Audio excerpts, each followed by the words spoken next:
नमस्कार दोस्तों, the tight TET में आपका स्वागत है।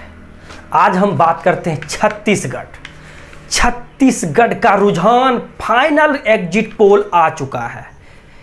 प्रशांत किशोर और योगेंद्र यादव के विश्लेषण को भी यहां पर कंसीडर किया गया है। ग्राउंड रिपोर्टिंग के अनुसार, लोगों के रुझान के अनुसार लोग किधर वोट दिए हैं अब वो खुल करके बोलने लगे हैं, क्योंकि इलेक्शन जब वोट खत्म नहीं होता है तो लोग खुल करके नहीं बोलते, अब खुल करके बोलने लगे हैं, जिसके कारण हम बताएंगे कि कहां से कौन जीत रहे हैं। कुछ सीट ऐसा था जहां पे कांटे की मुकाबला है, वह भी क्लियर हो चुका है कि वहां पर कौन जीत रहे हैं।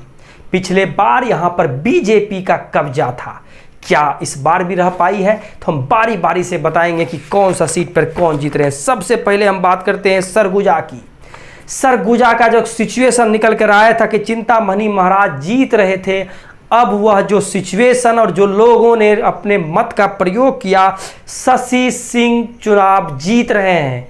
तो सबसे बड़ी खबर है, सरगुजा सीट्स यहां पर चिंतामणि महाराज चुनाव हार रहे हैं 50,000 के ज़्यादा अंतर से, और शशि सिंह चुनाव जीत रहे हैं। रायगढ़ लग रहा था कि 50-50 का आंकड़ा में मेनका देवी सिंह चुनाव निकाल लेंगे, लेकिन अभी जो आंकड़न आ रहा है यहाँ से राधे श्याम राठिया जी की स्थिति मजबूत है, ये भी 40,000 से 50,000 के अंतर से चुनाव जीत रहे हैं। जांगीर चंपा यहाँ पर भी उलटफेर देखने को मिला है और शिव कुमार डहरिया जी चुनाव जीत रहे हैं, यहाँ से कमलेश चागरे जी चुनाव हार रहे हैं। देखिए, बहुत सारे सीट में उलट फेर की स्थिति बन गई है। यह फाइनल एग्जिट पोल है, इसके अनुसार अब फिर 4 को हम देखेंगे क्या यह सही हुआ या गलत हुआ। यह विश्लेषण है, इनको फाइनल आप रिजल्ट ना माने। जांगीर चंपा शिव कुमार डहरिया की स्थिति मजबूत है, चुनाव जीत रहे हैं। कोरबा भी पलट गया है, सरोज पांडे की स्थिति मजबूत थी, लेकिन अभी जो स्थिति सामने आई है, ज्योत्सना महंत लगभग यह 60,000 से 70,000 के वोटों से चुनाव जीत रहे हैं। बिलासपुर से देवेंद्र सिंह यादव चुनाव जीत रहे हैं, 1 लाख के ज़्यादा अंदर से तोखन साहू को हरा रहे हैं।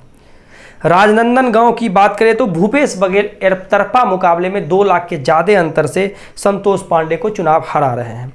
दुर्ग से विजय बघेल हार रहे हैं, सबसे बड़ी खबर कि विजय बघेल हार रहे हैं, राजेंद्र बाबू यहां से चुनाव जीत रहे हैं। रायपुर की बात करें तो ब्रिजमोहन अग्रवाल की स्थिति मजबूत है, विकास उपाध्याय चुनाव हार रहे हैं। महासमुंद की बात करें तो यहां से रूप कुमार चौधरी चुनाव जीत रहे हैं 1 लाख के ज़्यादा अंतर से, ताम्रध्वज साहू चुनाव हार रहे हैं। बस्तर से भी महेश कश्यप लगभग 1.5 लाख के अंतर से कवाशी लखमा जी को चुनाव हरा रहे हैं।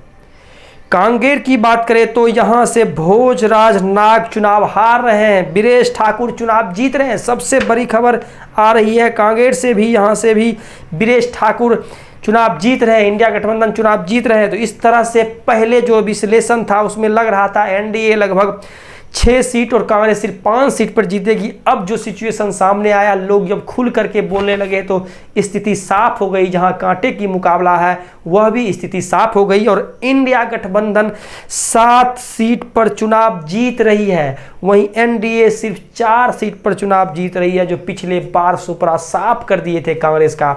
इस बार ऐसा नहीं दिख रहा है, जो कि राज्य में बीजेपी की सरकार है। पिछले बार राज्य में कांग्रेस की सरकार थी और बीजेपी ने फतह किया, इस बार बीजेपी की सरकार है और कांग्रेस 7 सीट जीत रही है। तो कहीं न कहीं चुनाव दूसरे करवट मोड़ लिया गया है। यह प्रशांत किशोर का कहना था और योगेंद्र यादव का भी कहना था, जो चुनाव एक अलग मोड़ की तरफ जा रही है और देखने में वही लग रहा है कि यह चुनाव अलग मोड़ की तरफ जा रही है। आपको क्या लगता है आप जरूर कमेंट बॉक्स में करें। तब तक आपसे विदा लेते हैं, मिलते हैं 4 जून को। धन्यवाद।